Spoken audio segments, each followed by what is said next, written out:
Rozhovor v krčme. Ty či tu už všetci starda kedy taký trapas, že si se nechtiac prekecnul? Neznám akože, co ty myslíš?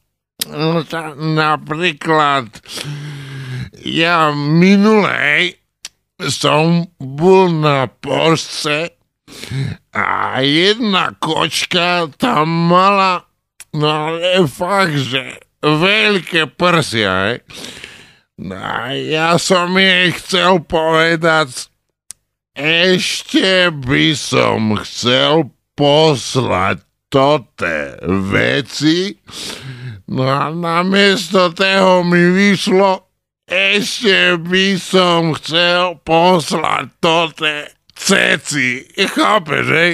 No teraz už chápem, no. No tam mne sa stalo daco také podobné dneska ráno, keď sme s mojou ženou raňajkovali.